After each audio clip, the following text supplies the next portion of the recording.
When Clara moved into the quiet suburban neighborhood of Willow Creek, she thought she had found her slice of paradise. The tree-lined streets, the quaint houses with their perfectly manicured lawns, and the faint smell of blooming jasmine in the air all seemed to promise a peaceful life.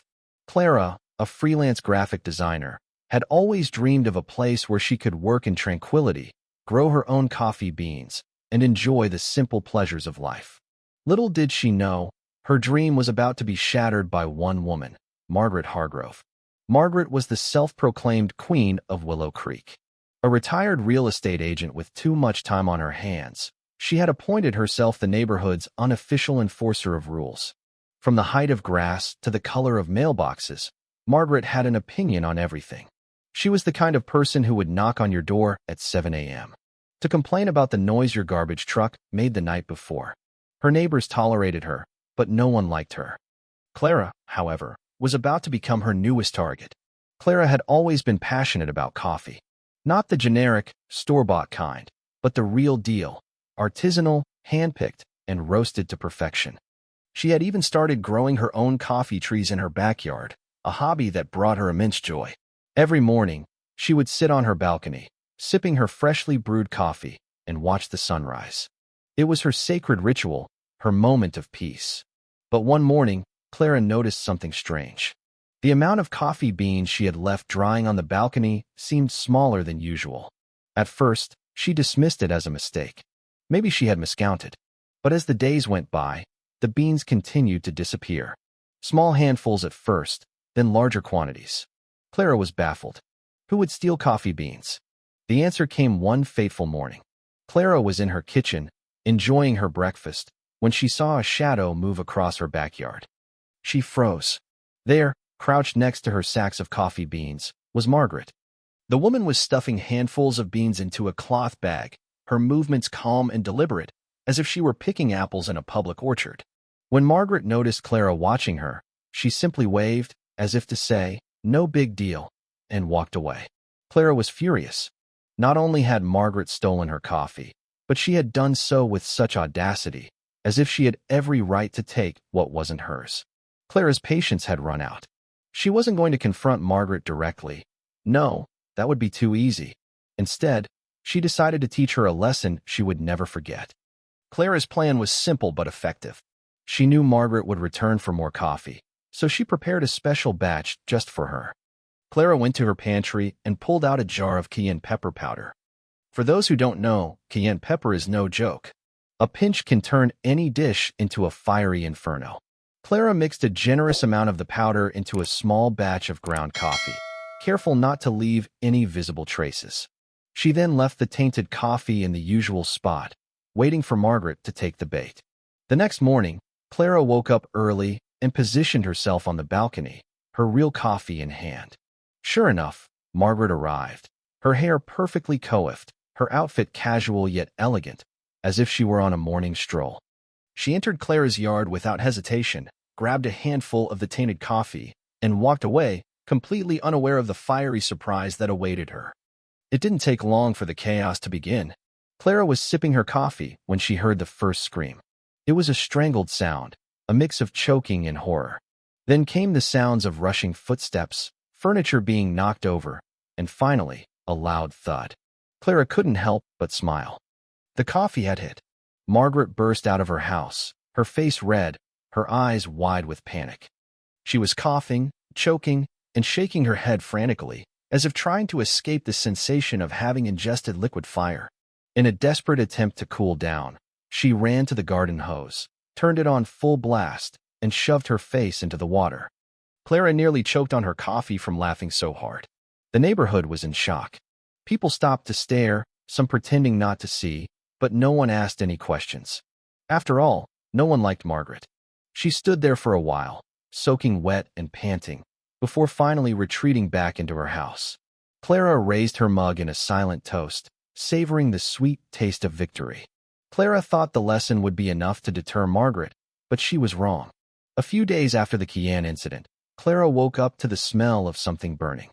She rushed to the kitchen and found her coffee stash destroyed. Someone had poured water all over her precious beans, ruining months of hard work. Clara didn't need to guess who was behind it. Margaret had struck back. But Clara wasn't the type to take things lying down. If Margaret wanted to play dirty, Clara was ready to play dirtier. She remembered overhearing one of the neighbors mention that Margaret had an expensive coffee machine and a stockpile of imported coffee capsules. Clara's next move was clear. That night, under the cover of darkness, Clara snuck into Margaret's backyard. The storage room where Margaret kept her coffee capsules was unlocked. A thief's overconfidence is always their downfall. Clara carefully opened several capsules and replaced the coffee inside with pure ghost pepper extract, one of the hottest substances known to man.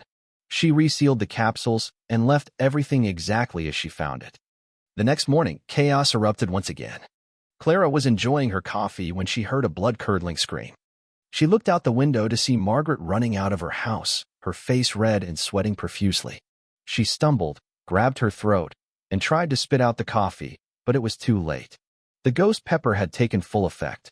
In a desperate attempt to cool down, Margaret jumped into her swimming pool, clothes and all. The neighborhood watched in stunned silence as Margaret flailed in the water, trying to extinguish the internal fire. Clara, sitting on her balcony with her coffee, couldn't help but laugh.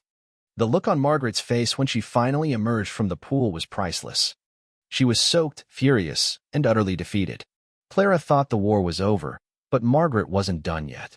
A few nights later, Clara woke up to the sound of movement outside her house. She looked out the window to see a shadow creeping around her yard. It was Margaret, back for more. Clara had anticipated this and had installed motion sensors around her property. The moment Margaret stepped into the yard, the spotlights turned on, illuminating her like a deer in headlights. Margaret froze, caught in the act. Clara stepped out onto the balcony, her arms crossed, and stared down at her. For a moment, the two women locked eyes. Margaret knew she had been caught, and there was nothing she could do. Without a word, she turned and ran, disappearing into the night. The next morning, Clara woke up to the sound of a moving truck. She looked out the window to see Margaret's house being packed up. The woman who had terrorized the neighborhood for years was finally leaving. Clara sat on her balcony, sipping her coffee, and watched as Margaret drove away, her face a mask of defeat. The neighborhood breathed a collective sigh of relief. The ridiculous rules Margaret had imposed began to fade away, and people could finally live in peace. As for Clara, she continued to grow her coffee beans, now with a newfound sense of security. And though she never spoke of it, she always kept a small jar of cayenne pepper nearby, just in case. Months later, Clara received a letter in the mail. It was from Margaret. In it, she apologized for her behavior and admitted that she had been wrong. She explained that her need for control had stemmed from a deep sense of loneliness and insecurity. Clara, touched by the letter, decided to reach out. The two women met for coffee, real coffee, this time, and began to rebuild their relationship. The neighborhood of Willow Creek became a better place, not just because Margaret was gone, but because Clara had shown that even the most bitter conflicts could be resolved with a little understanding and a touch of spice. With Margaret gone, the neighborhood of Willow Creek began to breathe easier. The oppressive rules she had imposed started to fade, and people began to reclaim their sense of freedom. Children played in the streets without fear of being scolded for making too much noise, and neighbors chatted over fences without worrying about being reported for some trivial violation. Clara, however, couldn't shake the feeling that something was off. The peace felt almost too perfect, as if the calm were merely the eye of a storm. Clara continued her daily routine of tending to her coffee trees, roasting her beans, and enjoying her morning brew on the balcony. But she couldn't ignore the lingering sense of unease. Margaret's departure had left a void, and Clara couldn't help but wonder if someone else would step in to fill it. After all, neighborhoods like Willow Creek always seemed to have a Margaret, a person who thrived on control and chaos. A few weeks after Margaret's departure, a moving truck pulled up to the house across the street. Clara watched from her balcony as a young couple, accompanied by a small child, began unloading their belongings. The woman, who appeared to be in her early 30s, had a warm smile and a friendly demeanor. Her husband, a tall man with a kind face, waved at Clara as he carried a box into the house. Clara waved back, feeling a sense of relief. Perhaps the new neighbors would bring a fresh, positive energy to the neighborhood. The woman introduced herself as Emily, and her husband was named Daniel. They had moved to Willow Creek to escape the hustle and bustle of the city seeking a quieter life for their daughter, Lily. Emily was a writer, and Daniel worked remotely as a software engineer. They seemed like the perfect addition to the neighborhood, friendly, laid-back, and unassuming. Clara quickly struck up a friendship with Emily. They bonded over their shared love of coffee, and Emily was fascinated by Clara's artisanal coffee-making process. She even offered to help Clara with the harvest, eager to learn the craft. For the first time in a long while, Clara felt a sense of camaraderie in the neighborhood. But the peace didn't last long. One night, Clara was awakened by the sound of footsteps outside her house. She sat up in bed, her heart racing, and crept to the window. The motion sensor she had installed after Margaret's sabotage lit up the yard, but there was no one there. Clara shook her head, chalking it up to her imagination. But the next night, it happened again. This time, she saw a shadow darting across her yard, disappearing into the darkness before she could get a good look. Clara's unease grew. She began to double-check the locks on her doors and windows, and she even installed security cameras around her property. But the mysterious figure continued to elude her. She confided in Emily, who suggested that it might be a stray animal or even a prankster from a neighboring town. But Clara wasn't convinced. She had a gut feeling that something, or someone, was watching her. One afternoon, as Clara was tending to her coffee trees, she received a phone call from an unknown number. She hesitated before answering, and when she did, her blood ran cold. It was Margaret. Clara. Margaret's voice was calm, almost too calm. I hope you've been enjoying your little victory. Clara's grip on the phone tightened. What do you want, Margaret? Margaret chuckled, a sound that sent shivers down Clara's spine. Oh, nothing much. I just wanted to let you know that I haven't forgotten about you. Or our little disagreement. Clara's mind raced. Margaret had moved away, or so she thought. Where are you? She demanded. Close, Margaret replied cryptically. Closer than you think. And don't think for a second that you've won. This isn't over. Before Clara could respond, the line went dead. She stood there, her heart pounding, as a sense of dread washed over her. Margaret was back, and she was more dangerous than ever. The next morning, Clara woke up to find her coffee trees vandalized. Several branches had been snapped off, and the soil around the trees had been dug up, as if someone had been searching for something. Clara's heart sank as she surveyed the damage. Her precious trees, the result of years of hard work and dedication, had been ruthlessly attacked. Emily and Daniel rushed over when they heard the news. Emily hugged Clara, offering words of comfort, while Daniel inspected the damage. This wasn't random, he said grimly. Someone knew exactly what they were doing. Clara nodded, her mind racing. She knew who was behind this, Margaret. But why? What did she hope to gain by destroying Clara's coffee trees? And more importantly, how far was she willing to go? Determined to get to the bottom of things, Clara decided to take matters into her own hands. She began to investigate Margaret's whereabouts, reaching out to old neighbors and even hiring a private investigator. What she discovered shocked her. Margaret hadn't moved far.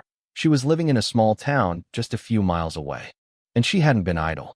According to the investigator, Margaret had been making frequent trips back to Willow Creek, often under the cover of darkness.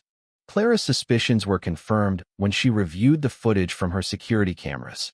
In the dead of night, a figure dressed in black could be seen sneaking into her yard, carrying a pair of pruning shears. The figure moved with purpose, methodically damaging Clara's trees before disappearing into the shadows. Clara's blood boiled as she watched the footage. Margaret wasn't just trying to intimidate her, she was trying to destroy her. Clara knew she couldn't let Margaret get away with this. She decided to confront her, but this time, she wouldn't go alone.